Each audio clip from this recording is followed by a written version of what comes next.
de enero, ella va a tocar el tema del Estado, ¿no? Es decir, la organización del Estado. Es un tema que vamos a repetirlo algunas veces. Ella va a tocar en términos generales, ¿no? Ayer algo se tocó dentro del tema, pero ella va a tocarlo con mayor precisión. Y después de eso vamos a ir viendo poder por poder, cada uno de los poderes, ¿no? Bueno, eso es todo. Dejo a ustedes conmigo. Gracias, Pilar. Buenas noches con todos. Vamos entonces a iniciar esta presentación. Eladio, ¿dónde estás? ¿Tú así?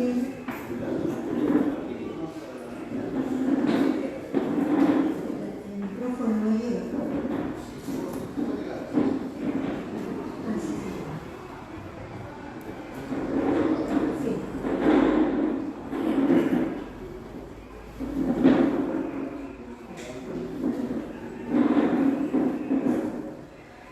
Entonces, vamos a hacer una revisión bastante general y rápida de qué cosa es el Estado y cómo está estructurado, en el caso nuestro, el Estado del Perú. Solamente vamos a hacer las principales entidades que pertenecen al Estado. No vamos a hacer la parte que corresponde a toda la parte de material legislativo, de esa producción, no. Como dice Pilar, eso se va a ver caso por caso. Entonces ahora vamos a tener una fotografía general de lo que es el Estado en nuestro país. Para empezar, vamos a decir en términos muy generales lo que es el Estado, ¿no? Es una sociedad políticamente organizada que ejerce poder soberano respecto de un territorio determinado. Aquí es bien importante tener en cuenta la definición de lo que es soberanía y esto en relación a un territorio. Y cuando ya está referido a lo que es el Perú, en la Constitución, tanto en la del 93 como en la del año 79, la definición es la misma, ¿no? Es una república democrática, social, independiente, soberana. Es uno e indivisible, su gobierno es unitario, representativo y descentralizado y se organiza según el principio de la separación de poderes. Este tema de la separación de poderes es el párrafo de incorporación en la Constitución del 93, porque por lo demás está tal cual a la Constitución del 79.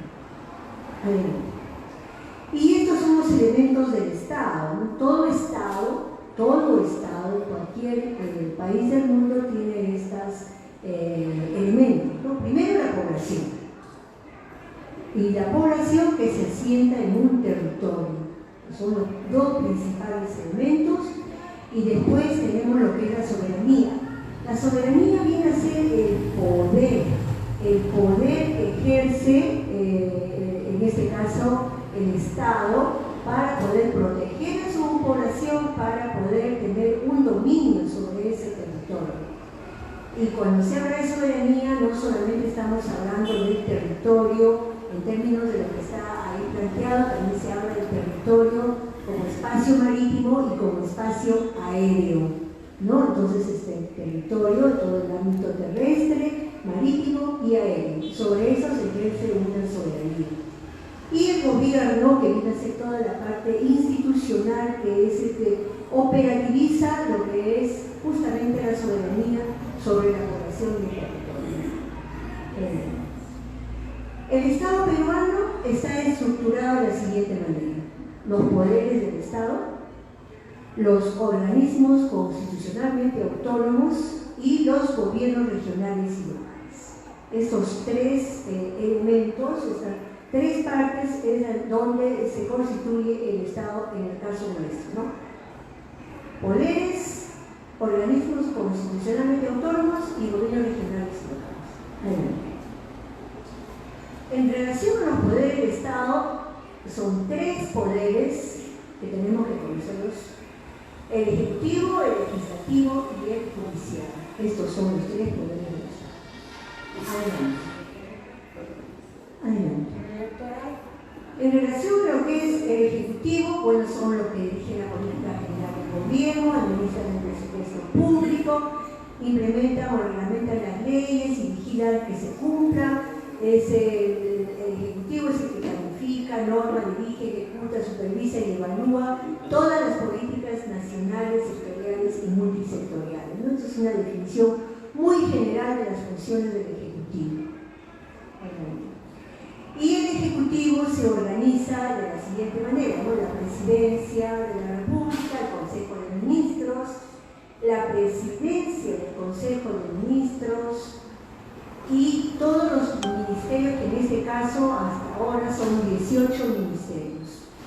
No los voy a poner a cada uno porque ustedes ya lo conocen, 18 ministerios. Aquí yo lo que quiero enfatizar es, por ejemplo, la Presidencia del Consejo de Ministros no solamente tiene que ver justamente con la coordinación que hace con los 18 ministerios, sino también tiene a su cargo organismos públicos. En este caso son 13 organismos públicos y un proyecto especial.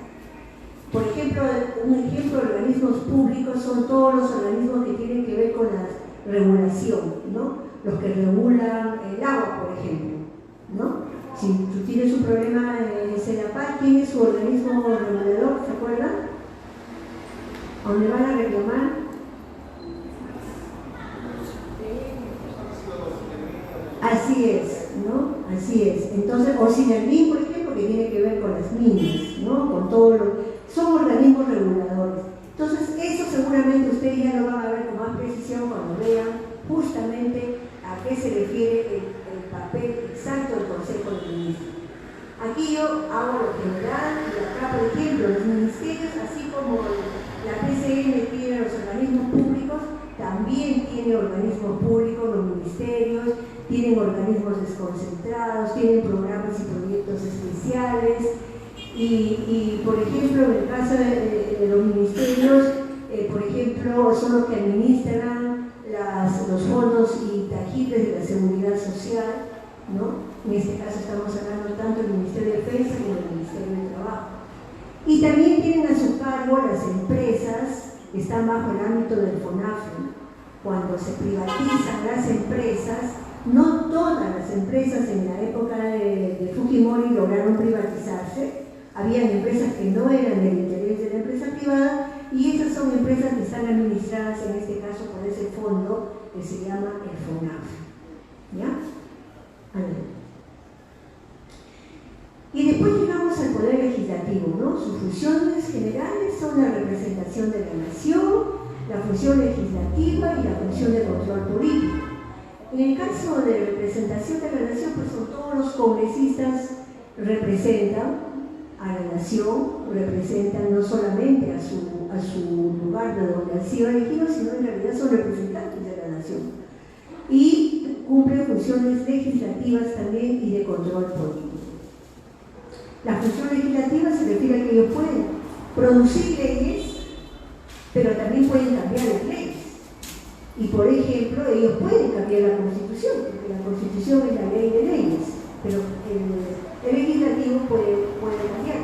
Y de hecho, uno de los papeles que está desarrollando este Congreso actual es justamente cambiar las leyes, ¿no?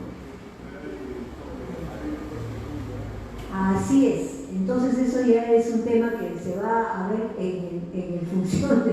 Justamente ese es uno de los temas más controversiales de lo que está haciendo el actual Congreso, ¿no? Y además de estas funciones generales tiene otras funciones que son especiales y que están referidas también a temas muy cruciales que tienen que ver, por ejemplo, con la designación de Contralor General de la República, lo designa, y elige al Defensor del Pueblo, elige a los miembros del Tribunal Constitucional, elige, aparte del directorio del Banco Central de Reserva, no todo, y ratifica al presidente del Banco Central de Reserva y al superintendente de Banca y Seguros. Sigamos. No, porque no tiene que ver con una función de él. Ahora lo vamos a ver. Ahorita lo vamos a ver. ¿Y cómo está organizado? Anoten sus preguntas. ¿Cómo está organizado el Poder Legislativo? Está acá, tiene dos partes, ¿no?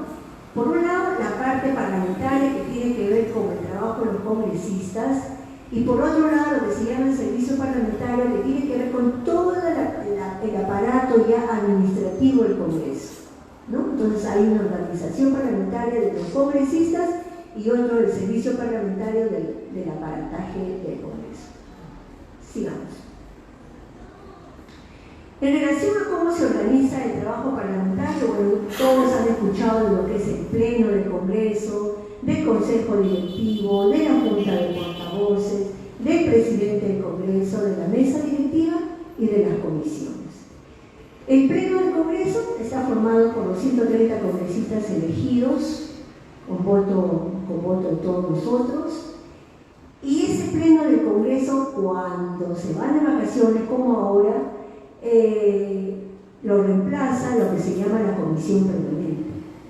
Y la Comisión Permanente está formada por el presidente, más el vicepresidente, vicepresidentes, son 3 vicepresidentes que tiene el Congreso, más 20 congresistas que son elegidos por el Pleno. Esa es la Comisión Permanente, esa no deja de funcionar en ningún momento. Incluso si se cierra el Congreso, la Comisión Permanente sigue funcionando para después darle lo que sería el pase al nuevo Congreso y, en fin, a todo lo que es la elección, ¿no? Lo que significa un cierre del Congreso. Después, el Consejo Directivo vienen a ser los miembros de la mesa directiva del Congreso, más los representantes de los grupos parlamentarios. Ese es el Consejo Directivo. Y la Junta de Portavoces vienen a ser los miembros de la mesa directiva, más un portavoz por un grupo parlamentario. Entonces son, digamos, instancias de la organización del trabajo parlamentario. Después viene el presidente, que es elegido en el Pleno del Congreso, y la mesa directiva, que ya hemos dicho, está constituido por el presidente más 3 vicepresidentes. Y después los congresistas se organizan en comisiones. Y normalmente son 24 comisiones ordinarias, hay comisiones de investigación, hay comisiones especiales, hay la comisión de ética parlamentaria. Acuérdense que este Congreso lo primero que hizo cuando se instaló el gobierno de Castillo fue nombrar una comisión de investigación especial que era para investigar el fraude electoral, que lo presidía ¿quién? Montoya. ¿Y en qué terminó? Que nada. Y se gastó un montón de dinero. Bueno, ese es parte del trabajo que se realiza en el Congreso. Sigamos. Y el servicio parlamentario, que es todo lo que tiene que ver ya con cómo funciona administrativamente el Congreso, y está presidido por el oficial mayor, y el oficial mayor se elige en el Pleno, y la dirección general lo propone el presidente del Congreso, y hay una dirección general de administración, hay una dirección general parlamentaria. La Dirección General de Administración tiene varios departamentos como Administración, Recursos Humanos, Finanzas, Tecnología de Información, Servicios Generales. Y hay también, en relación a la dirección parlamentaria, hay, por ejemplo, departamentos que tienen que ver con la investigación parlamentaria, con la redacción del diario de debates, con las comisiones, con la relatoría, agenda y acta, la gestión documental, la biblioteca. En la biblioteca del Congreso están prácticamente desde que se creó la República. Hay un archivo bien importante ahí para los investigadores, para los que quieren investigar sobre cuál era la posición de tal o cual grupo parlamentario, sobre tal o cual tema. Toda esa información está en el archivo documentario que tiene el Congreso. Sigamos. En el caso del Poder Judicial, el Poder Judicial es el tercer poder del Estado, ¿no? Su función principal es la administración de justicia, su objetivo garantizar la defensa de los bienes y derechos de todos los ciudadanos. Aquí yo quiero llamar la atención sobre esto. Cuando se dice que el Poder Judicial administra la justicia, no quiere decir que hace justicia, sino que administra la justicia. Ahí hay todo un debate sobre qué significa esto, ¿no? Pero en realidad, justicia, administra la justicia, cómo se entiende, cómo está eso escrito en los 8.000 documentos que hay hay sobre el poder, lo que es justicia en nuestro país. Y el Poder Judicial está organizado de la siguiente manera, ¿no? Hay un presidente del Poder Judicial, pero ese presidente del Poder Judicial es al mismo tiempo quien preside la Corte Suprema. O sea, la Corte Suprema, el presidente del Poder Judicial en realidad es el que preside la Corte Suprema, es el presidente de la Corte y de la Sala Plena del Poder Judicial. Jerárquicamente, la parte de la Sala Plena, después hay salas supremas, está la Corte Superior, están las salas superiores, están los juzgados y los juzgados de paz, ¿no? Y dentro de los juzgados de paz, ahí están los juzgados, los jueces de paz, pero también están los jueces de paz letrados, ¿no? Entonces, el nivel, digamos, básico de los juzgados de paz sería justamente el juez de paz, ¿no? Que está en los distritos más pequeños de nuestro país.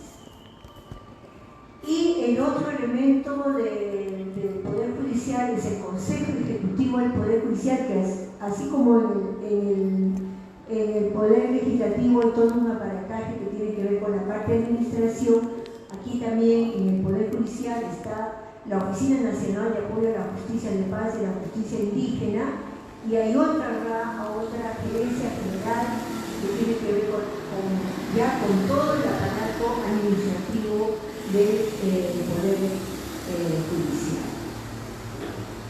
Sigamos. Y esos son los tres grandes poderes que tiene el Estado, ¿no? El Estado peruano. Pero además de esos poderes, existen lo que se llaman los organismos constitucionalmente autónomos y que en realidad es todo un enmarañado de instituciones que se vinculan directamente con los tres poderes también del Estado. Aquí está, por ejemplo, el Jurado Nacional de Elecciones, está la RENIE, que es el Registro Nacional de Identificación del Estado Civil, está la OPE, que es la Oficina Nacional de Procesos Electorales, está el Tribunal Constitucional, está el Ministerio Público, está la Junta Nacional de Justicia, que me preguntaron qué es eso la Junta, está el Banco Central de Reserva, está la Contraloría General de la República, la Defensoría del Pueblo y la Superintendencia de Bancas, Seguros y Administración Privada de Fondos de Pensiones, la SDS. Sigamos. Entonces empezamos con el Jurado Nacional de Elecciones. Su presidente actual es el magistrado Jorge Salas Arenas y sus funciones son administrar la justicia electoral. Funciona como si fuera un tribunal electoral. Acuérdense lo que pasó cuando quisieron declarar nula las elecciones que habían elegido el presidente Castillo porque habían dicho que había habido fraude, ¿no? Entonces el jurado lo que hizo fue caso por caso fue analizando todas las actas que estaban siendo impugnadas y que casi todas eran de Puno, de Ayacucho, de Cusco, etc. Entonces, y al final determinaron que no había habido fraude en ninguna de las mesas. Fiscalicen todos los procesos electorales, las consultas populares, porque no solamente son los procesos electorales, sino consultas populares como los referéndums, por ejemplo. Se encargado de programar los resultados electorales y de darle las credenciales a las autoridades electas. Y además es el que mantiene el registro de todas las organizaciones políticas. Sigamos. ¿Cómo se organiza el Jurado Nacional de Elecciones? Se eligen, son 5 miembros que se eligen en votación popular y secreta. ¿Cómo se elige? 1, la Corte Suprema. La Corte Suprema elige 1 y ese 1 que elige la Corte Suprema representa, es el que va a presidir el Jurado Nacional de Elecciones. Otro lo elige la Junta de Fiscales Supremos otro lo elige el Colegio de Abogados de Lima, otro lo elige la Facultad de Derecho de las universidades públicas, entre sus 6 decanos. Igual sucede con las universidades, abajo es privadas, ya no es públicas, ahí hay un error, ¿ya? Entonces, miren, ahí salen los 5 miembros elegidos en votación secreta. Sigamos. La RENIEC, registro de identificación. ¿Qué cosa hace? Registra los nacimientos, matrimonios, divorcios, defunciones. Y aquí lo más importante, prepara y mantiene actualizado el padrón electoral en coordinación con la OMPE. Ese fue también uno de los cuestionamientos más grandes que se hicieron en las últimas elecciones, porque decía que la OMPE también había participado en el fraude, porque no estaban actualizados y por lo tanto la RENIEC también era parte de toda esta, entre comillas, componente que se estaba acusando. Fíjense, hasta lo último, ahora con lo último que ha pasado, con los dimes y diretes que está diciendo el testigo que no me acuerdo cómo se llama, Villanueva, siguen insistiendo con lo de fraude. O sea, no se ha terminado la historia. Entonces, son organismos sumamente de una función sumamente delicada, sobre todo cuando se refiere a lo que son las elecciones, ¿no?, generales. Entonces, la RENIEC le proporciona al Jurado Nacional de Elecciones y a la OMPE la información necesaria para el cumplimiento de sus funciones. Por ejemplo, se decía que habían votado muertos porque no habían depurado el padrón de las defunciones, ¿no? Ese es uno, por ejemplo. Y otro de las funciones es garantizar la privacidad de los datos. Y eso es muy importante porque me acuerdo que Montoya decía que se tenían que revelar prácticamente, que tenían que sacarse ahí toda la información de todos los padrones, cuando se supone que eso es una información absolutamente reservada y que justamente ese es uno de los trabajos de garantizar la privacidad de los datos. Sigamos. La OMPE, la Oficina Nacional de Procesos Electorales, también la Junta Nacional de Justicia es que nombra al jefe de la OMPE, en este caso Pedro Corneto, que es el actual, y entre sus funciones está justamente organizar el proceso electoral, también el referéndum y otros tipos de consulta popular. Se encarga de diseñar las cédulas de sufragio, las actas electorales, los formatos y otro material de los procesos a su cargo. O sea que es el que tiene a su cargo la parte operativa del proceso electoral. Realiza las inscripciones de los candidatos, verifica los requisitos legales para la participación de organizaciones e instituciones en procesos electorales. Sigamos. Y el Tribunal Constitucional, que se supone que es el órgano supremo de interpretación y control de la constitucionalidad, y se encuentra sometido solo a la Constitución y a la ley orgánica del Tribunal Constitucional. Sigamos. ¿Quién lo elige? El Tribunal Constitucional está formado por 7 magistrados y estos 7 magistrados son designados por el Congreso de la República. Y esa es una de las mayores facultades que tiene el Congreso de la República, ¿no?, designar a estos 7 magistrados. Su requisito, haber sido magistrado de la Corte Suprema o fiscal superior durante 10 años o haber ejercido la abogacía o la cátedra universitaria en materia jurídica durante 15 años. Esos son los requisitos para ser miembro del Tribunal Constitucional. Sigamos. Y el Ministerio Público, que es también otro de los... Ministerio Público, Fiscalía de la Nación, esa es la denominación, que es uno de los organismos también autónomos más cuestionados en estos últimos tiempos. Tiene la función de prevenir y perseguir el delito, de defender la legalidad, los derechos ciudadanos, los intereses públicos tutelados por la ley, representar a la sociedad, al menor y a la familia en juicios y velar por la recta y efectiva administración de justicia. Aquí el papel del Ministerio Público y la Fiscalía de la Nación es crucial, ¿no? Justamente para prevenir y perseguir el delito. Sin embargo, lo que hemos visto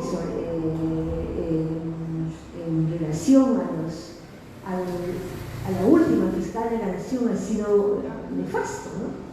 Porque justamente defender la legalidad, los derechos de interés público ha estado bien cuestionado, porque lo primero que ha hecho esta fiscal ha sido defender los derechos de su hermana en primer lugar, o sea, sus derechos personales y del interés político al cual ha estado vinculada, ¿no? Entonces, bien cuestionable el papel de esta fiscal, y realmente el papel de la Fiscalía ha estado contradicho en estos últimos tiempos. Sigamos. El Ministerio Público, la Fiscalía de la Nación, se organiza de la siguiente manera. La Junta de Fiscales Supremos son 5 fiscales supremos titulares a cargo de las Fiscalías Supremas, y son los que eligen al fiscal de la Nación entre sus miembros. Y a estos 5 fiscales supremos que están a cargo de las Fiscalías Supremas los elige la Junta Nacional de Justicia. Por eso es tan importante el papel de la Junta Nacional de Justicia, porque justamente ellos son los que eligen a los fiscales supremos, y estos son los que eligen a la fiscal de la Nación. Una de las críticas más grandes que se le ha hecho a la actual Junta Nacional de Justicia es cómo fue posible que cuando revisaron todas las carpetas, porque ahora vamos a ver entre los papeles de la Junta Nacional de Justicia y justamente revisar a quiénes se nombran fiscales y a quiénes se nombran jueces, ¿no? Entonces, después de las Fiscalías Supremas vienen las Fiscalías Superiores y las Fiscalías Provinciales, ¿no? De su organización. Pero es clave acá quién nombra al fiscal de la Nación y quién nombra a las Fiscalías Supremas, porque justamente quien nombra a esas Fiscalías Supremas porque son los que van a elegir al fiscal de la Nación. Sigamos. Y llegamos a la famosa Junta Nacional de Justicia. Sus funciones. Miren qué función tan importante tiene la Junta Nacional de Justicia. Su función es nombrar a los jueces y fiscales de todos los niveles, no solamente a los supremos, sino a los superiores y a los que están en el nivel más básico. A eso lo nombra la Junta Nacional de Justicia. Pero no solamente eso, son los que ratifican a los jueces y fiscales cada 7 años. Prácticamente pasan un examen cada 7 años estos jueces y fiscales. Y no solamente eso, sino cada 3 años y medio, o sea, la mitad de estos periodos, también hacen una evaluación de desempeño. Entonces, tienen un trabajo realmente muy arduo en relación a todo lo que es el aparato de justicia y el aparato de las fiscalías. Y porque además, justamente esos magistrados son los que están encargados de elegir al resto de entidades autónomas del país. Además, son los que nombran al jefe de la OMPE y nombran al jefe de la RENIEC. Entonces, miren ustedes la tremenda responsabilidad. Sigamos. Entonces, ¿cómo se elige a la Junta Nacional de Justicia? Aquí viene, ¿no? Esta Junta Nacional de Justicia es elegida son 7 miembros y son elegidos por concurso público de méritos a cargo de una comisión especial que está integrada por... ¿Quién está integrada? Por el defensor del pueblo, que es quien la preside. O sea, el defensor del pueblo va a presidir esa comisión que va a elegir a los miembros de la Junta Nacional de Justicia. El presidente del Poder Judicial, el fiscal o la fiscal de la Nación, el presidente del Tribunal Constitucional, el Contralor General de la República. Fíjense, casi todos los miembros que hemos visto son los que forman parte de esta comisión que va a elegir a la Comisión de Justicia. Además, un rector elegido en votación por los rectores de las universidades públicas licenciadas con más de 50 años de antigüedad. San Marcos, la UNI, la Agraria, todas las que tienen más de 50 años, ellos se reúnen y eligen a un representante, a un rector que va a formar parte de esta comisión especial, ¿no? Igual sucede con las universidades particulares, ¿no? Van a elegir un rector entre las universidades particulares, en este caso será pues la Católica, no creo que entre la Vallejo, no sé, ¿tiene más de 50 años? No, está por ejemplo la Cayetano Heredia, y en fin, todas las que tienen más de 50 años. San Marcos es entre las nacionales, pero entre las particulares también tienen que tener más de 50 años. Sigamos. Y terminamos con la Junta y pasamos al Banco Central de Reserva del Perú, que su finalidad es preservar la estabilidad monetaria, básicamente, ¿no? O sea, regular la moneda, el crédito, todo lo que es el sistema financiero, administrar las reservas internacionales a su cargo, emitir los billetes y las monedas. En realidad él emite, tiene la facultad, pero él siempre contrata esto, porque acá no se emiten los billetes, ¿no? Informar periódicamente al país sobre las finanzas nacionales, ¿no? Y su presidente casi eterno, que es Julio Velarde. Sigamos. ¿Cómo se organiza el Banco Central de Reserva? Tiene un directorio con 7 miembros y un presidente, una gerencia general y gerencias ya especializadas. A este directorio de 7 miembros, 4 los designa el Poder Ejecutivo, y entre esos 4 que designa el Poder Ejecutivo, uno de ellos lo propone como presidente del Banco Central. Y los otros 3 miembros los designa el Poder Legislativo, ¿no? Entonces son los 7 miembros, y lo que hace es ratificar la propuesta del Ejecutivo de quién es el presidente del Banco Central. Eso es lo que hace el Poder Legislativo, el Congreso. ¿Ya? Sigamos. La Contraloría General de la República, que lo designa, es designado por el Congreso por 7 años. Su misión es dirigir, supervisar y ejecutar el control a las entidades públicas para contribuir al uso eficaz, eficiente y transparente de los recursos públicos. La verdad es que la Contraloría deja mucho que desear, porque si hay una de las cosas más graves que sufre nuestro país, justamente la corrupción y por el mal manejo de los recursos públicos, ¿no? Entonces, se habla de que la Contraloría tiene que tener un control concurrente y no solamente ex post, no solamente revisar las cuentas ex post, sino un control concurrente. Pero con control concurrente y todo, la corrupción sigue adelante. Sigamos. La Defensoría del Pueblo, que hemos visto que lo designa el Congreso de la República por 5 años, y como su nombre lo dice, pues es defender los derechos fundamentales de las personas y la comunidad dentro del país. Supervisar el cumplimiento de los deberes de la administración del Estado, supervisar la adecuada prestación de los servicios públicos a la ciudadanía.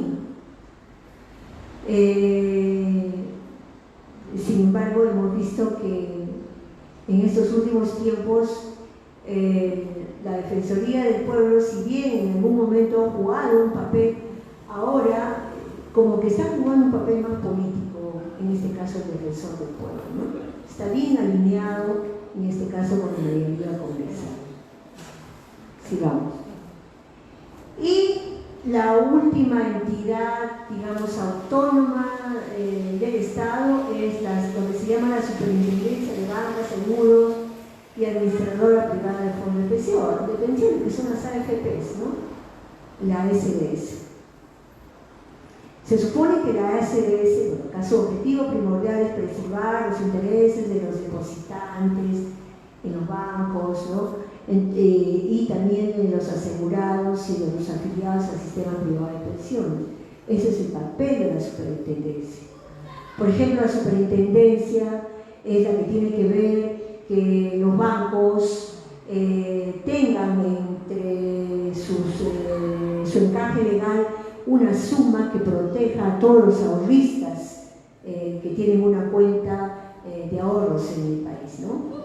La verdad es que no me acuerdo ahora, que debe ser algo así como un tope de hasta de 120.000 soles que puedes tener en una entidad bancaria, y ese monto está protegido por la SBS. ¿Ya? Y si ese banco, por ejemplo, se va a la quiebra, la SBS te protege tus ahorros hasta ese monto, ¿no? Hasta ese tope. Ese es el papel. Pero también tiene el papel de proteger al asegurado que está en las AFPs, ¿no? Entonces dice que se supone que tiene que supervisar a las AFPs. Pero acá sí que su papel es bien cuestionable.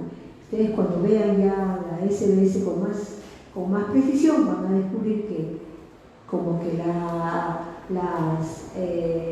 SBS está más alineada con las AFPs que con los pobres contribuyentes a las AFPs. Sigamos. Y llegamos a los gobiernos regionales, que son el otro nivel de gobierno que tiene el Estado, junto con los gobiernos locales, ¿no? Los gobiernos regionales tienen competencias que son exclusivas de los gobiernos regionales y otras que son competencias que se llaman compartidas, ¿no? Por ejemplo, una competencia exclusiva que tiene que planificar el desarrollo de su región, ¿no? En el marco, nadie va a discutir al gobierno regional de Tacna, que tiene que ver con el desarrollo de Tacna, como el de Moquegua o otro nivel de gobierno similar, ¿no? Igual formular y aprobar su plan de desarrollo regional concertado con las municipalidades, aprobar su organización interna, su presupuesto institucional conforme a ley y promover y ejecutar las inversiones públicas de ámbito regional. Esas son competencias exclusivas. Y lo que serían competencias compartidas está, por ejemplo, el tema de la educación y la salud pública. El gobierno regional se crea más o menos, se crea durante el gobierno de Toledo. Y poco a poco los gobiernos regionales han ido tomando funciones que eran exclusivas del poder ejecutivo y los ha ido transmitiendo al poder regional. Por ejemplo, la educación, por ejemplo, la salud pública. Había gobiernos regionales que poco a poco no querían hacerse cargo de la educación y de la salud. Entonces ha sido todo un trabajo ver cómo abordan el tema de la educación y de la salud pública por la responsabilidad que esto supone. Ahora hay una gran parte del presupuesto que se transfiere directamente a los gobiernos regionales en educación y en salud pública. Y aún así todavía hay dificultades, ¿no?, que salieron a luz en la época del cólera. En relación a lo que es regulación de actividad, promoción, gestión, regulación de actividades económicas, productivas, en otros sectores como agricultura, pesquería, industria, comercio, turismo y otros sectores, por ejemplo, que también se dan en su ámbito. No necesariamente en general, porque todavía el Ministerio de Agricultura y todos esos otros sectores en realidad tienen todo lo que se llama la rectoría y la ejecución en gran parte de estos sectores. Entonces hay una parte que poco a poco se está transmitiendo a los gobiernos regionales. Y también una competencia compartida es lo que tiene que ver con gestión sostenible de los recursos naturales, medio ambiente, cambio climático, etc. Pero en realidad es bien digamos, acotado. Yo creo que aquí la parte más importante que tiene que ver con el gobierno regional es cómo maneja sus recursos. Y la verdad es que a estas alturas de la vida de los gobiernos regionales siguen totalmente dependientes del Ministerio de Economía y Finanzas. No mueve un dedo el gobierno regional si no tiene la MEN del Ministerio de Economía y Finanzas. Por más que su presupuesto haya sido aprobado, etcétera, y tengan un buen plan, etcétera, no pueden mover nada si no tienen la aprobación del Ministerio de Economía y Finanzas, y eso realmente es un cuello de botella, es un gran problema para el gobierno regional. Sigamos. Bueno, los gobiernos regionales están organizados en el Consejo Regional, el gobernador regional, el gerente, con todas sus gerencias, ¿no?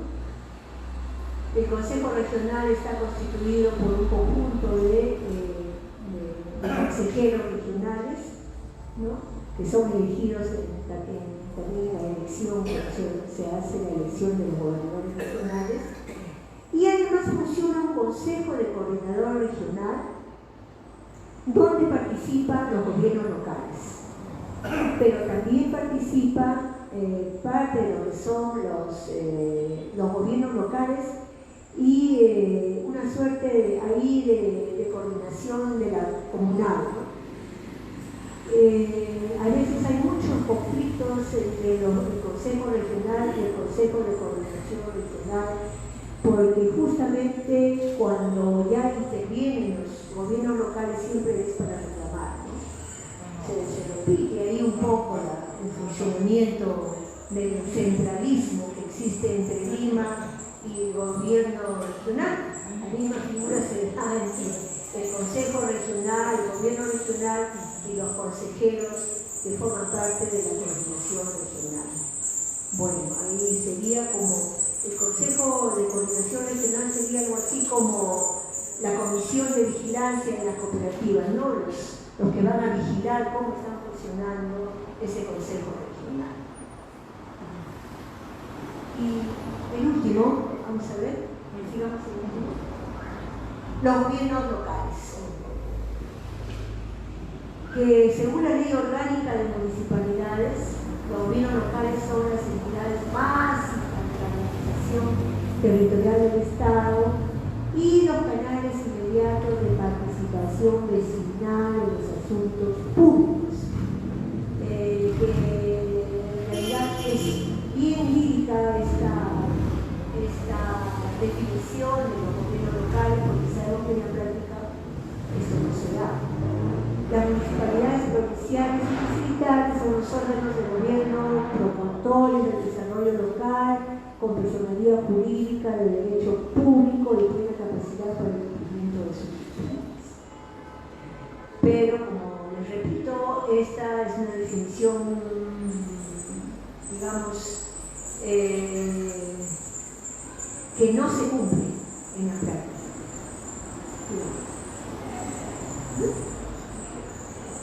Ahí, acá. Ya. ¿Y cómo están clasificados los gobiernos locales? Se clasifican por su jurisdicción, según sea municipalidad provincial, municipalidad distrital, municipalidad del centro poblado, que sería el más chiquitito, ¿no? Y por regímenes especiales está la Municipalidad de Lima Metropolitana, que tiene un régimen especial, y las municipalidades fronterizas. Entonces, esa sería la clasificación más general de los gobiernos locales. Creo que todo lo que son gobiernos locales y gobiernos regionales, en realidad, en lo que sería una política de nuevo Estado, o sea, cómo podríamos corregir, hay muchas cosas por hacer, ¿no? Hay distritos, por ejemplo, como San Juan de Lurigancho, porque tienen 1 millón y pico, 1.300.000 habitantes, y vamos a un distrito cualquiera, de cualquier provincia del país, y encontramos que hay distritos que tienen, pues, no tienen ni 120 habitantes. Entonces ahí hay mucho pan que rebanar sobre cómo debe ser, en este caso, el tema de la representatividad, que finalmente eso es lo que se busca, ¿no? Y creo que, igual que en el caso de los gobiernos regionales, tiene una organización donde parte el Consejo Municipal, el alcalde, el gerente municipal y órganos de línea según el tamaño ya de la municipalidad, ¿no? Igual que en el caso del gobierno regional hay un Consejo de Coordinación Municipal, en este caso también con las municipalidades de base, más locales, y también con representantes del vecindario de la comunidad, ¿no? Que viene a ser el Consejo de Coordinación Municipal. Igual siempre tiene un rol como si fuera un consejo de vigilancia, ¿no? Y como los vecinos pueden participar a través de este Consejo de Coordinación Municipal en cómo funciona el Consejo Municipal, que también realmente es muy relativa esa participación. De repente en distritos pequeños donde la gente se conoce más, en fin, ellos pueden participar, pero así, a grosso modo, bien difícil. El Consejo Municipal está formado por los regidores, ¿no es cierto?, que son electos, y también su número depende de cómo, en este caso, la OMPE determina cuántos regidores según cada municipio va a tener según el tamaño y la representatividad. Y ahí sí que terminamos.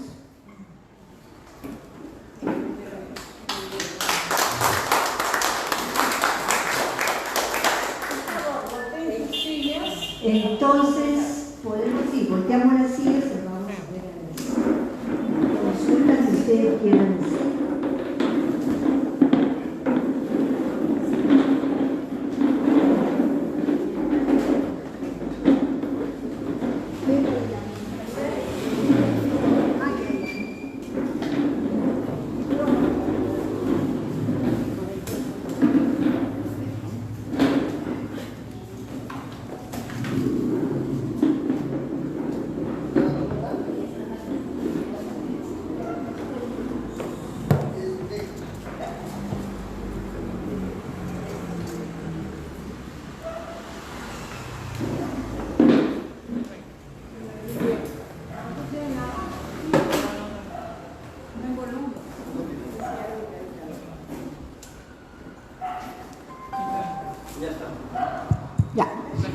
Bueno, muchas gracias, Lilian. En realidad es una charla muy ilustrativa y yo me he quedado con algunas cosas, algún pensamiento y voy a hacerte preguntas. Siempre pensé que había un cuarto poder que es el poder electoral, pero de acuerdo a tu charla no hay poder electoral y todo el mundo habla del poder electoral. Esa es una de las cosas que he visto que es como un órgano consultivo, ¿cómo dice? Órgano... No, está como una entidad autónoma. Entidad autónoma. Bueno, es primera vez, yo la verdad no sé si ustedes, pero yo pensaba que había un poder electoral, ¿no? Y bueno, estamos aprendiendo todos, ¿no? Eso es una cosa. Otra de las cosas que siempre se dice, inclusive entre los actos de corrupción, siempre se dice que los congresistas van a ver a los gobernadores o que los gobernadores vienen a ver a los congresistas para que el Estado apruebe sus proyectos. Entonces quiere decir, y es el Ministerio de Economía y Finanzas, entonces los congresistas se defienden que dicen que lógicamente tienen necesidad de una tarjeta pues, ante Economía y Finanzas, porque si no, no les van a dar. Dime, ellos tienen dinero, las regiones tienen su dinero, por ejemplo Cusco, por decirte, tiene de Machu Picchu, un montón de dinero, tiene una dirección que llaman desconcentrada. No sé si esto hay en otros, todos en Cusco, ¿no? La desconcentrada de cultura. Ellos dicen que tienen autonomía, pero ellos no, sus recursos no vienen a ellos. Ellos no pueden disponer de sus recursos. Quiere decir que no existe ninguna autonomía. Sigue siendo un disfraz del centralismo limeño. Tengo entendido que el 80% de los recursos vienen al Ministerio de Economía y Finanzas, más o menos, ¿no? Entonces no hay autonomía. Y otra pregunta que te quiero hacer es, ¿a qué? Porque mira, es tanto que no se me ha grabado, me he ido olvidando. quiero saber sobre qué organismos el Poder Legislativo nombra. O sea, ¿a quiénes nombra el Poder Legislativo? Porque eso es importante. Ellos no son autónomos. Creo que es a la Junta, ¿no? O sea, si nombra a varios, esos organismos no son autónomos porque están dependiendo a voluntad del Poder Legislativo. Entonces es una pseudo-autonomía, ¿no? Eso es lo que yo quería preguntar. El tema de lo que se llama la descentralización en nuestro país es todo un tema. Yo creo que ese es un gran desafío para los gobiernos, para las organizaciones políticas, para lo que sería un nuevo Estado, ¿no? ¿Qué cosa es lo mejor para nuestro país? Al final eso es lo que interesa, ¿no? ¿Qué es lo mejor? Por ejemplo, hay países como México, que es Estados Unidos mexicanos. Sus estados tienen independencia económica. O sea, ellos realmente manejan su economía, cada estado. Son estados federados, ¿no? En cambio, nuestra descentralización no es así.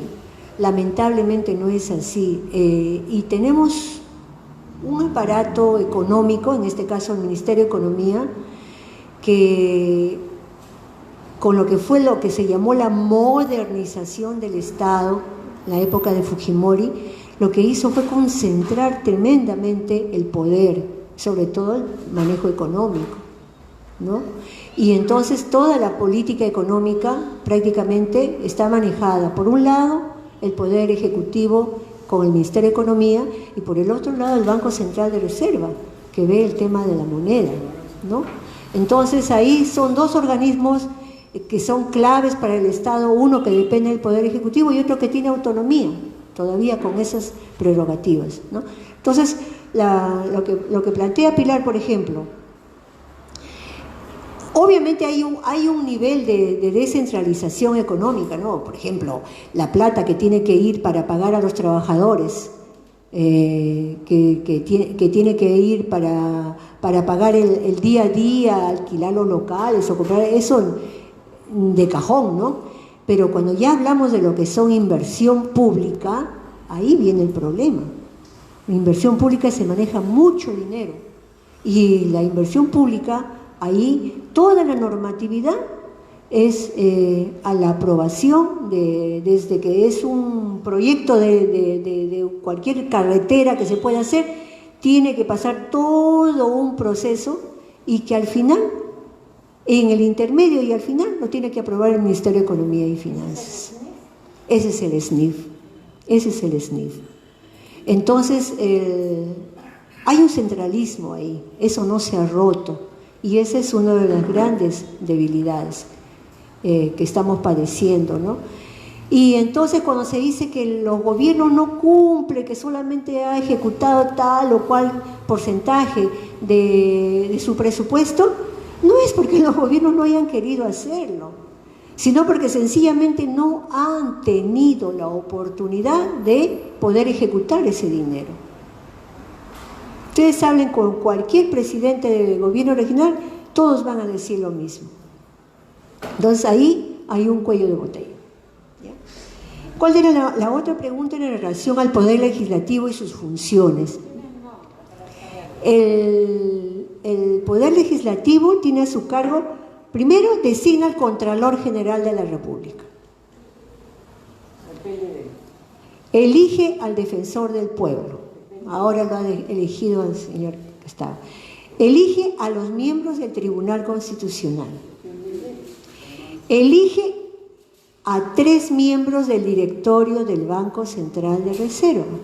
Son 7 miembros, 4 los designa el Ejecutivo, uno de ellos para que sea propuesto como presidente, o sea, son 4 más 3, y también el Congreso tiene que ratificar la propuesta de quién es el presidente del Banco Central y también quién es el superintendente, en este caso, de la banca y seguros.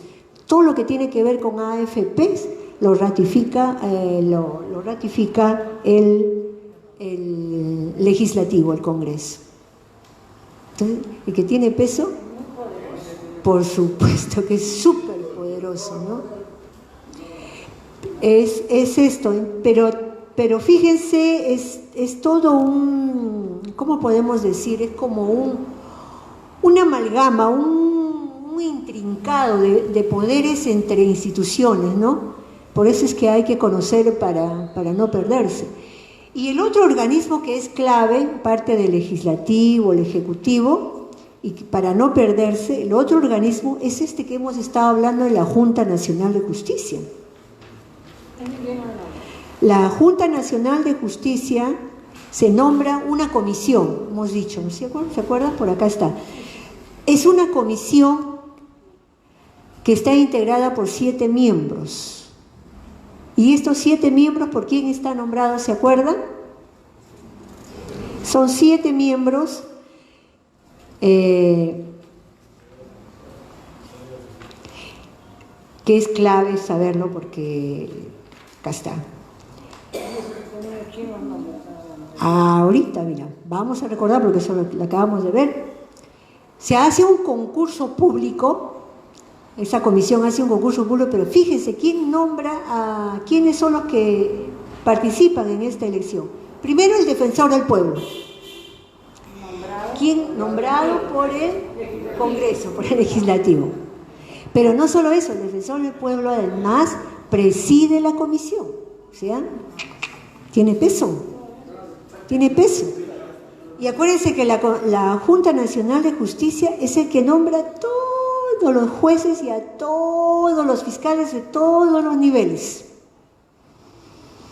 O sea, es un juego de poderes, ¿no? Entonces, el defensor del pueblo preside la comisión. El presidente del Poder Judicial también forma parte de esta comisión. El presidente del Poder Judicial, acuérdense que es un magistrado, ¿se acuerdan? ¿Quién lo nombra? Hay una junta de magistrados, pero todo el Poder Judicial, ¿quién los nombra? La Junta Nacional de Justicia. O sea que en su momento, los que han sido nombrados van a ser también los que van a elegir a la Junta Nacional de Justicia. En su momento. El fiscal de la Nación también forma parte de esta comisión que va a elegir a los miembros de la Junta Nacional de Justicia. El presidente del Tribunal Constitucional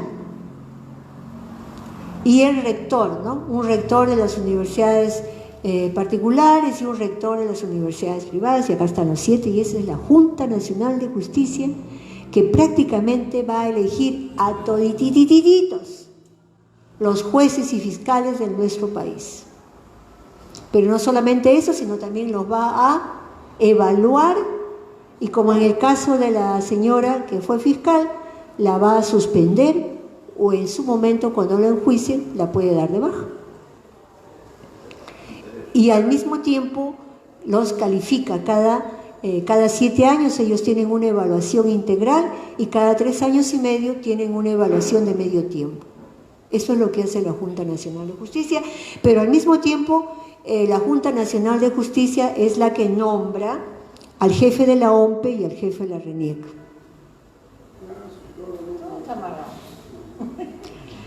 Entonces, uno se pregunta, realmente, el Estado en nuestro país, con los elementos que tenemos, que si partimos básicamente de la Junta Nacional de Justicia, es el poder judicial, el poder, la fiscalía, el poder legislativo, el ejecutivo, en lo que corresponde, es todo una amalgama de poderes que son los que hacen el funcionamiento del Estado, son lo que tenemos.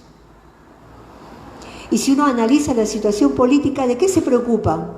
¿En qué nos estamos preocupando? ¿Qué sale en los periódicos todos los días? ¿Quién atiende todos los problemas del país? ¿En qué se preocupa? ¿Cuál es la agenda? La agenda ahorita es todas las fechorías que han hecho y cómo se están tapando, ¿no? En realidad es la corrupción. Entonces están dando bueno. Entonces resulta sumamente penoso, ¿no? Y ese es el estado que tenemos. Vamos a hacer preguntas. A ver, Humberto. Buenas noches. Primeramente, doctora, la felicito porque yo siempre vengo acá y es usted la primera expositora que ve la realidad, porque usted dice esto está mal, esto está así, está mal, está funcionando mal, así, y eso me gusta mucho, porque usted no solamente explica, sino dice lo que está viviendo en la realidad en este momento, ¿no? Yo le quisiera preguntar, ¿qué estado del mundo, de China, de Japón, no sé, tiene la organización del Estado que mejor administra el Estado, la mejor justicia? Yo quisiera que me diga usted de un país donde esté mejor que lo que estamos viendo aquí es Singapur. Mucho poder se le da a un sitio que ellos manipulan todo, ¿no? Entonces yo quisiera que usted me diga un gobierno que tenga una sede más justa, ¿no? Para el pueblo también, ¿no? Yo creo que cada país escoge su modelo de Estado, cada país, y según si esto funciona o no funciona, depende primero quiénes están dirigiendo ese país, ¿no?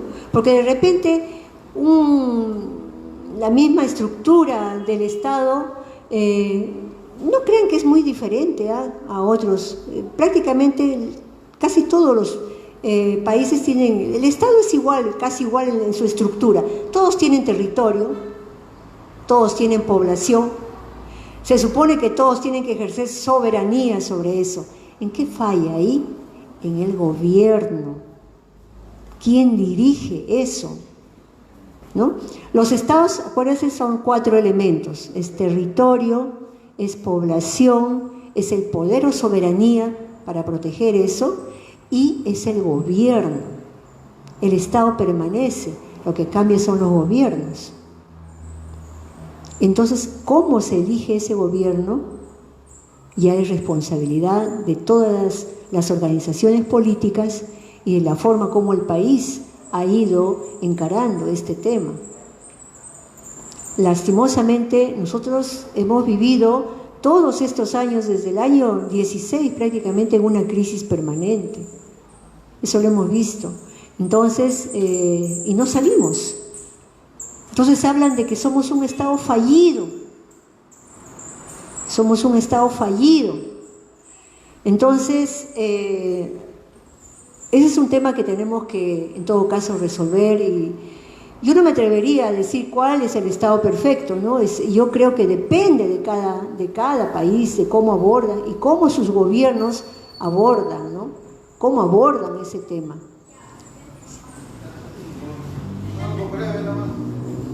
A ver, ¿cómo él está trabajando? Quisiera preguntar 2 cosas, 3, pero puntuales. Si todo esto se puede arreglar o se puede mejorar con una nueva constitución. Otro es de que ¿cuántos gobiernos regionales existen en el Perú? Considerando de que creo que Lima es uno, el Callao es otro, o sea, parece que hubiera una muy buena cantidad de gobiernos regionales, ¿no? Y el otro es de que, por decir, los centros poblados también son como una especie de municipalidades, o sea, también habría elecciones municipales en centros poblados, o sea, 3 cosas, ¿no? De que si una nueva constitución puede arreglarlo todo esto, ¿no? O el otro, de que cuántos gobiernos regionales existen en el Perú, y el otro es de que los centros poblados y también tienen elecciones municipales, ¿no? Eso sería, gracias. ¿Otra pregunta? Ya. A ver. Muchas gracias, buenas tardes. Acércate, no están escuchando. Para la televisión.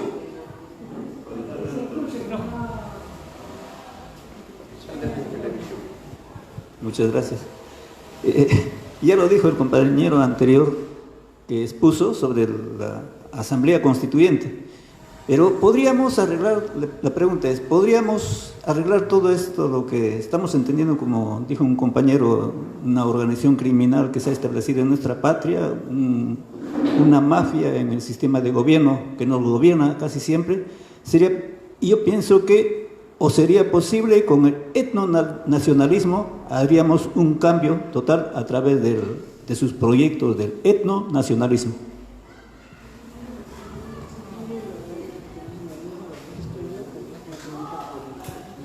Y lo del etnonacionalismo es una pregunta que está fuera de la temática. La doctora no es etnonacionalista y eso es un asunto que nos corresponde a nosotros, ¿no? Suponemos que sí, que vamos a hacer un cambio de constitución y que sí, esa es la idea, pero también depende de los hombres y mujeres, ¿no? O sea, de las personas que tengamos, que sean correctas, que sean honestas y que sean capaces, ¿no? Eso es lo que yo puedo decir. ¿Otra pregunta?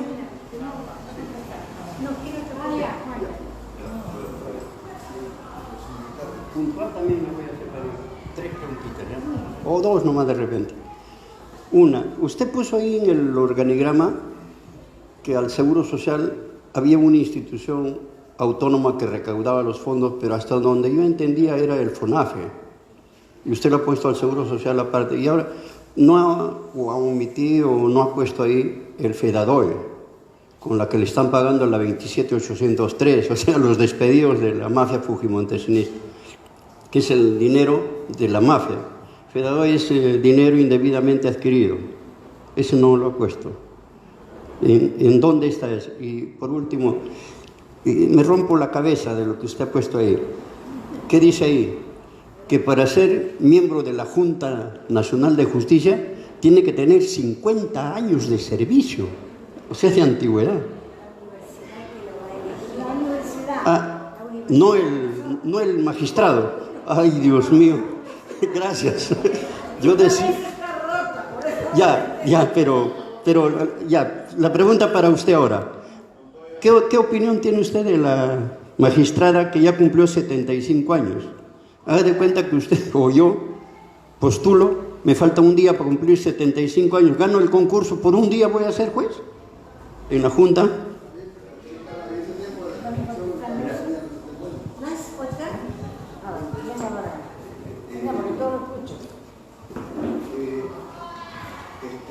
Nuestra economía, nuestra ley y nuestra economía, las leyes. Buenas noches. Y bueno, yo tengo entendido que en las universidades ya no se deben estudiar la abogacía.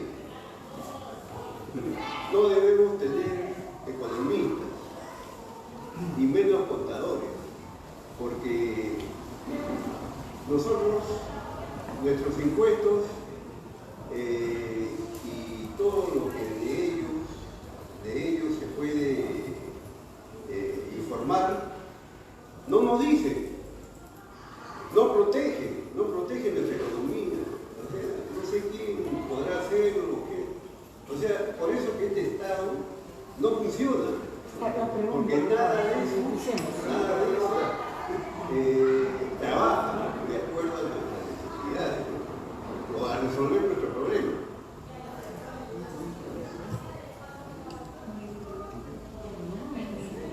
¿Puedo hacer una pregunta? Sí. ¿Otra? Sí. No, atrás hay uno, Humberto. No, allá hay que orden. Hay gente, vamos siempre a un hay que contestar ustedes a cada uno las preguntas. Hay uno y después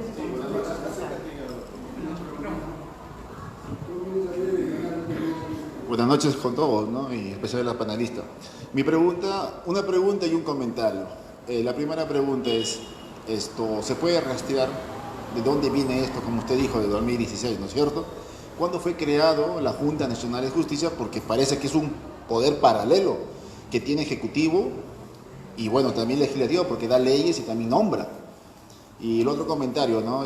Todo modelo es bueno, donde falla es la persona. Es por eso que nuestro gran líder lo resolvió.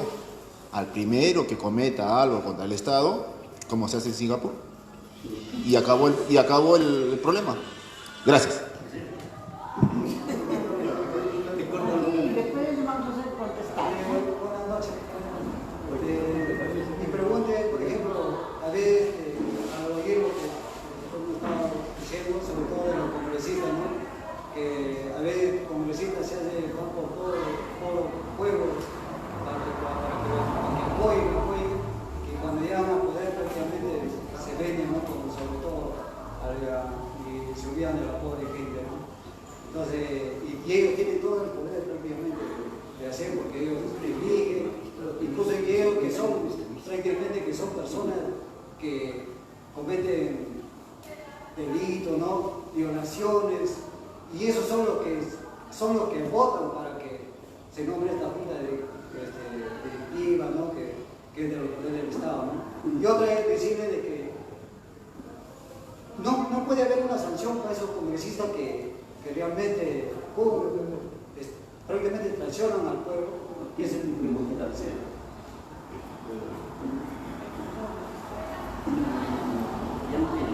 ¿Ya?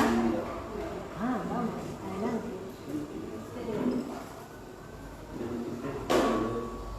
Usted habló sobre que a veces no realizan los trabajos o un proyecto, el gobierno central da dinero a las municipalidades.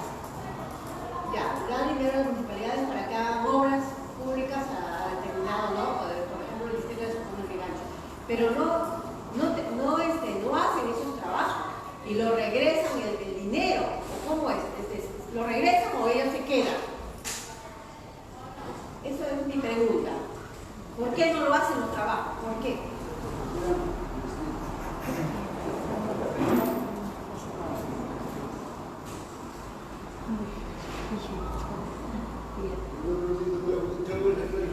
La última. Ya, la penúltima entonces y la última ya. Sí, ya. A ver. Es Humberto y después Edita. Humberto primero y el Mi pregunta es, presentado un proyecto de ley en el Congreso y si no es aprobado por el Congreso, se tendría que ir a un plebiscito. ¿Cómo se hace para que un proyecto de ley sea aprobado para el pueblo? Bien.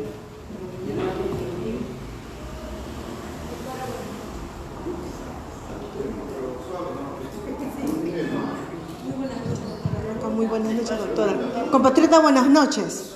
Efectivamente, nos encontramos en un estado, en un narcoestado, porque no hay control, no hay planeamiento nacional de desarrollo en el país, a nivel nacional.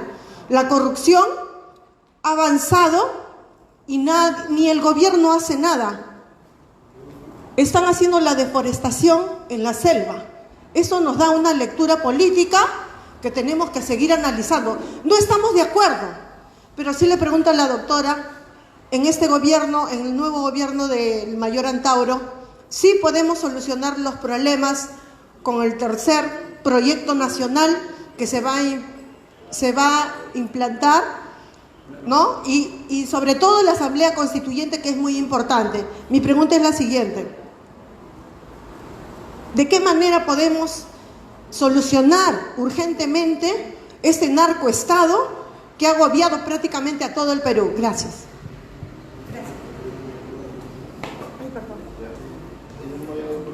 Ahora vamos a tratar de responder. Haré el intento. Empezaré con las preguntas de Eladio. Nueva Constitución. Yo creo que es una necesidad, todos creo que estamos de acuerdo. La nueva Constitución, desde el origen de la Constitución hasta, sobre todo, lo que tiene que ver con el contenido económico, es clave que se necesita cambiarlo. Es una Constitución que se da para después de un golpe de Estado, se da en medio de lo que es la instauración de un sistema económico que ahora ya todo el mundo está, menos acá, reconociendo que ha fracasado, como es el neoliberalismo, pero sin embargo esta es una constitución absolutamente neoliberal desde el punto de vista económico. Entonces, necesariamente cambiarlo. En relación a los gobiernos regionales, en realidad la forma como se hizo el tema de la descentralización no tiene que ver realmente con una descentralización, porque desde el momento que ni siquiera fueron capaces de agrupar los territorios para poder dividir y que sean efectivamente gobiernos regionales, lo que hicieron fue que cada departamento que ya existía se transforme en un gobierno regional. O sea que ahí no hubo ningún intento siquiera para poder realmente trabajar lo que sería una verdadera descentralización en el país. Entonces eso está por hacerse, ¿no? Solamente hablando desde el punto de vista de lo que es la jurisdicción, ya ni siquiera de lo que es la operatividad del gobierno regional, solamente desde la jurisdicción territorial. No tenemos un gobierno chiquito como Moquegua y como el de Tacna. Los dos son gobiernos regionales, en realidad es la misma realidad. El territorio de Tacna con Moquegua, por ejemplo, solo por poner un ejemplo, que ahorita me acuerdo, ¿no? Ahora, en relación a los centros poblados, hasta donde recuerdo sí se hacen elecciones. Eso hay que verlo en en la ley orgánica de las elecciones municipales. Ahorita no lo puedo recordar el año, pero en la ley orgánica de las elecciones municipales hay que ver ahí si los centros poblados, que son las unidades más pequeñitas, si hacen elecciones o no. Creo que sí, me parece que sí. Ahora, en relación a la magistrada de 75 años, la ley, yo revisé la ley orgánica de la Junta Nacional de Justicia, que a propósito, en relación a la pregunta que por aquí hicieron la pregunta, ¿cuándo fue creado? Eso se creó durante la anterior constitución, la del 79, a propuestas de Valle Riestra. Es un modelo que existe en España. Entonces él lo trajo, el modelo de la magistratura. ¿Cómo le llamaba? Consejo Nacional de la Magistratura, con ese nombre, ¿no? Entonces aparece en la Constitución del año 79, se repite en la Constitución del año 93, pero cuando surge todo este problema de que los magistrados de la comisión de la magistratura eran unos reverendos, estaban negociando los puestos de jueces y se nombraban jueces allá en el Callao, los jueces vendían los puestos y qué sé yo, subastaban los nombramientos. Entonces ahí, durante el gobierno de Vizcarra, dijeron esto no puede ser, hay que cerrarlo. Convocaron hubo un referéndum y por votación se dijo que se cerraba y se creaba una nueva institución que era la Junta Nacional de Justicia, pero en realidad las funciones son las mismas, o sea, cambió de nombre, ¿no? De repente hay alguna que otra cosa que hay que ver porque ahora tienen una nueva ley orgánica ellos, la Junta Nacional de Justicia, pero ese es el origen y eso es lo que estamos viviendo nosotros ahora.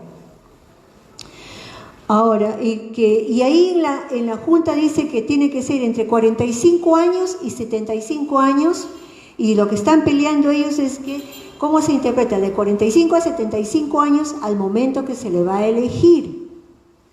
Al momento que se le va a elegir.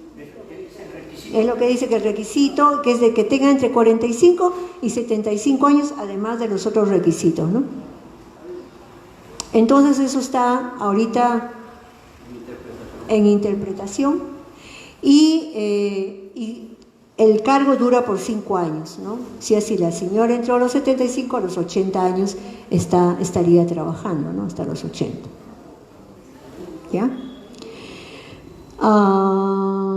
Sanción a los congresistas. Bueno, los congresistas, por ley, solamente pueden ser sancionados por lo que se llama la Comisión de Ética Parlamentaria. O sea, entre ellos, a no ser que cometan un delito que sea fuera de función, con delitos fuera de función, durante el ejercicio de su periodo, ¿no? Porque ahora hay congresistas que están siendo sancionados. Ese congresista que está acusado de violar a una trabajadora, eso está preso, ¿no? Porque no es un delito de función. Pierden la inmunidad parlamentaria, ¿no? Cuando no son delitos de función. Cuando lo acusan de algo de función, entonces tienen los 5 años de inmunidad parlamentaria. Pero lo salvaron. El violador no está salvado, está preso. Primero lo salvaron. Seguramente, pero lo que sé es que está preso. Y bien preso. Ya. Ahora, ¿qué se hace con el dinero de los proyectos que no se ejecutan? Todo eso regresa al Tesoro Público. Revierte. Revierte al Estado, ¿no? Entonces, ahí hay un mecanismo bien perverso, porque imagínense, si no se ejecuta porque no le han aprobado una determinada, no ha sido aprobado en este caso en una determinada instancia por el MEF, y por el tiempo ya tiene que regresar ese dinero. Y hasta que no se apruebe un proyecto de una carretera, de un hospital, de un colegio, tiene muchas instancias, desde el momento que es simplemente una idea, un proyecto, un perfil de proyecto. Entonces pasa por muchas instancias dentro de la oficina del gobierno regional o del gobierno local. Tiene que ser aprobado y tiene que ser enviado primero tiene que pasar a un presupuesto, al presupuesto del propio gobierno regional. Y ese presupuesto, todos los presupuestos son aprobados en la ley de presupuesto. Entonces, si tu proyecto, que es el colegio XXX de la localidad tal, no aparece en la ley de presupuesto, no hay nada que hacer.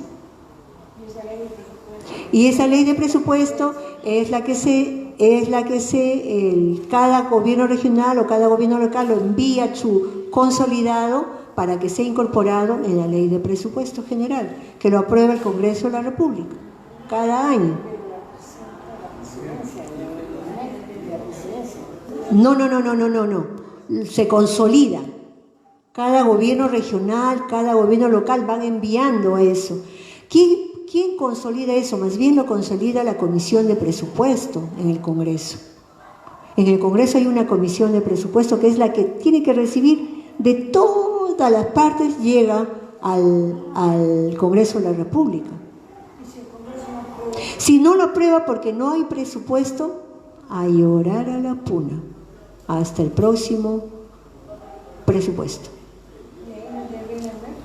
Ahí interviene el MEF. El MEF es el primero que interviene, porque quiere decir, pueden haber muchos proyectos, muchos que quieran hacer, el propio Congreso quiere que se apruebe, todos los congresistas quieren que le aprueben sus proyectos, porque con eso gana votos, pero no todo se puede aprobar, porque el presupuesto tiene un límite, todo tiene un límite, ¿no? Entonces hay una pelea ahí muy fuerte que hay que realizar cada año en la aprobación de la ley de presupuesto. Entonces, bien complicadito, ¿no? Pero por eso hay que hacer para que todo funcione bien. Ahora, ¿qué otra preguntita había por acá? El compañero preguntó sobre las dos entidades administradoras de fondos intangibles de la Seguridad Social. Es que las entidades, hasta donde recuerdo, una tiene que ver con el Ministerio de Defensa, pero no puedo precisar exactamente cuáles son, es un fondo intangible, y el otro que tiene que ver con el fondo intangible pues de la Seguridad Social, que lo ve el Ministerio de Trabajo. que no se puede tocar. Son intangibles, quiere decir que no se puede tocar, que no se puede tocar. No, el FONAFE es un administrador, pero de empresas públicas. FONAFE es un administrador de empresas públicas. No veo que... En este caso yo sé que son dos ministerios, Defensa y Trabajo.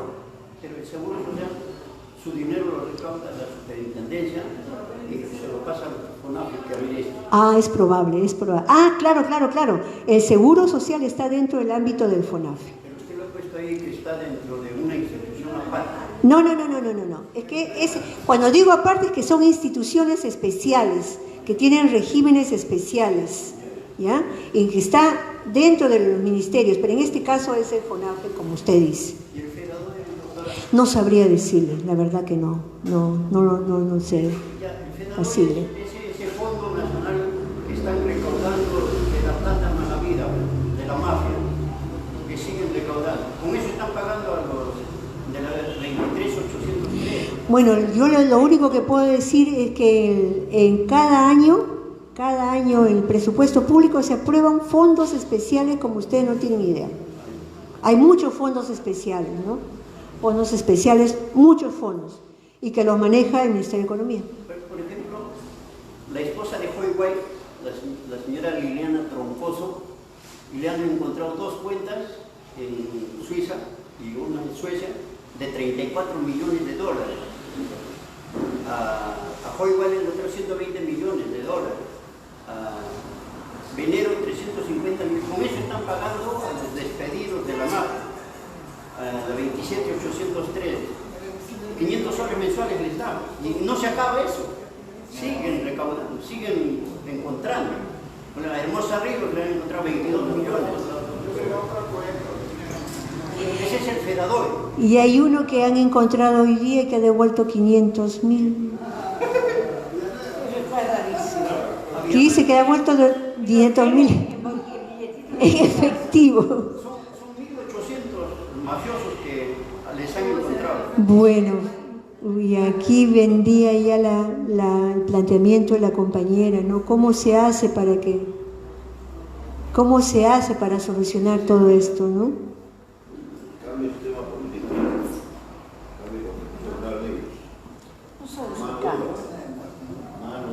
A ver, yo creo que es cierto, hay que cambiar las estructuras, hay que cambiar con una constitución, pero si no cambiamos al hombre, si no cambiamos a la gente, estamos fritos. Cambiaremos la constitución, pero ya verán cómo se roba, porque el problema es ese, el problema es un problema de valores, ¿no? Los valores están invertidos. Los antivalores han subido y los valores positivos han bajado. Entonces hoy día el que robe, por ejemplo, a Castañeda en Locio, había una voz popular que decía, ay, roba, pero hace obra. Estamos tolerando el robo, ¿no? O sea, nosotros toleramos el robo. Sabemos que para una licitación, si alguien se presenta, hay que poner por lo bajo. Si alguien quiere plata para un ministerio, nosotros somos honestos, somos honrados, pero si no le pongo el 10% para el alcalde, no lo gano. Entonces nosotros estamos contribuyendo con la corrupción, ¿no? En vez de denunciarlo, como necesitamos el trabajo, ¿no? Simplemente aceptamos y decimos, pero es que yo no coimeo, es que si no, no me dan, y entonces ¿con qué vivo? Fíjense que es un sistema que se ha organizado, es una organización, eso es cierto, ¿no? Entonces, por muchas leyes que tengamos, si no cambiamos, si no entramos al Congreso para hacer buenos negocios, porque esta gente del Congreso, perdone, ahí no hay derecha ni izquierda, toda la misma jarana. Ahí ni derecha e izquierda son para cuando salen en la tele, para pelearse ahí, para que nosotros pensemos que se están peleando. Si usted conversa con algún congresista, sabe que se van juntos a tomar el café, viajan juntos, ¿no? Y son íntimos del alma, y las mujeres van a la misma peluquería y van al mismo cirujano estético para que le quiten las arrugas, ¿no? Y son así. Entonces, es decir, se han corrompido, se han sensualizado. La gente se sensualiza ante el poder y ante el dinero y han caído. Entonces, el problema es fundamentar valores positivos. El robo es robo. Me robo este lapicero, me lo estoy robando. Yo dije una cosa la otra vez, con los certificados, que muchos se amargaron. Pues me han intentado de engañar con los certificados. Hay gente que nunca vino y se hizo dar un certificado. Y eso lo saben. Y creyeron que eran bien vivos, ¿no? Pepe el Vivo. Y cuando dije, se anularon los certificados, ¡ay, molesta, qué injusta! ¿No? ¿Por qué? ¿Por qué? Ustedes deben denunciar, pues. Esa es corrupción. ¡Chiquitita!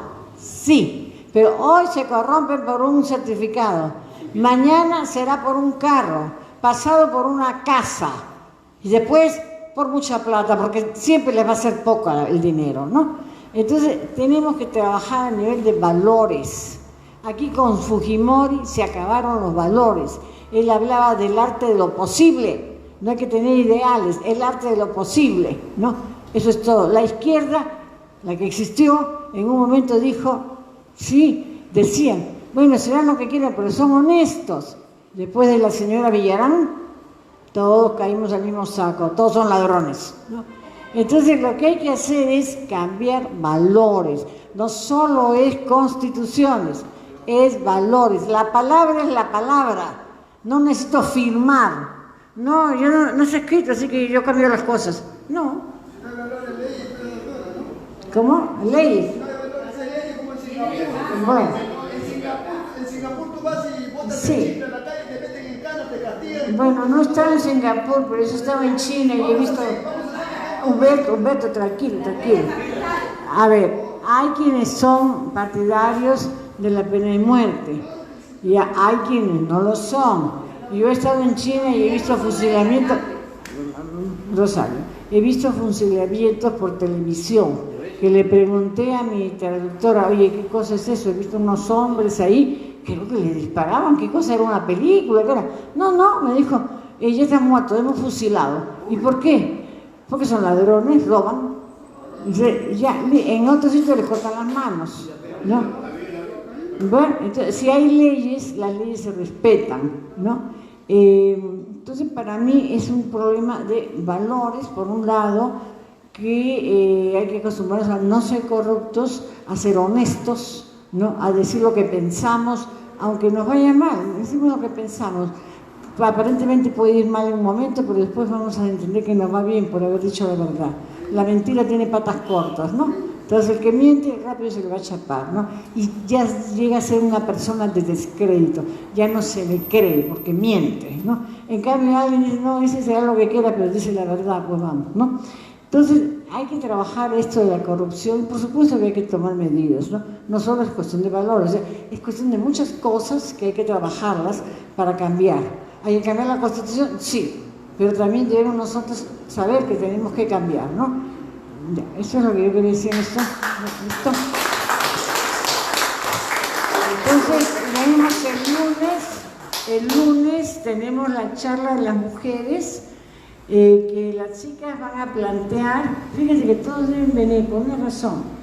Antauro ha planteado que son las mujeres las que van a proponer el plan mujer, ¿no? Entonces, hay 4 mujeres que van a exponer lo que ellas piensan, ¿no? Lo que ellas creen, y vamos a entrar en un debate, porque en realidad no solo el plan mujer debe ser dado por mujeres.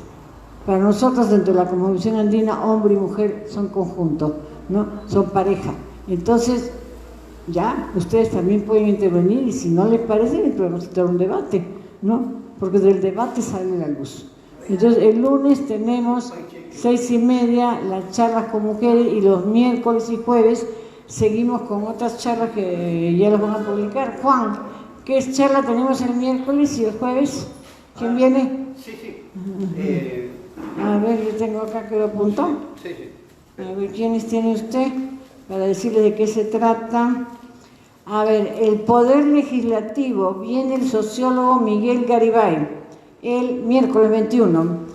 El 22 viene el doctor Mejía. Bueno, yo le puse aquí poder electoral, pero ya sabemos que no hay poder electoral.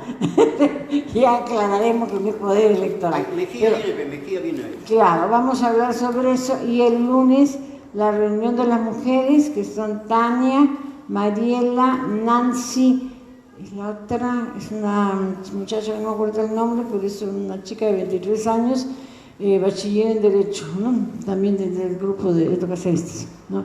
Que ella va a venir porque Lita no puede venir, va a viajar a Cusco, ¿no? Pero entonces los invito a todos, ¿no? Sigamos con las clases. Y hay otra cosa que hoy me planteaban y creo que es importante. Si hay temas difíciles para ustedes, si hay temas que quisieran saber, pero dentro de esta tónica, ¿no? Estamos hablando del Estado peruano, del gobierno peruano, plantéenlos y buscaremos quién se los pueda dar, ¿no? Buscaremos gente, porque también nosotros programamos, pero no pensando, esto deben saber, pero tal vez ustedes también quieren saber algo más, ¿no? De lo que se está programando. Entonces, encantada, ustedes me dicen esto hace falta, lo otro hace falta, se anota y se va a programar, ¿no? Muchas gracias.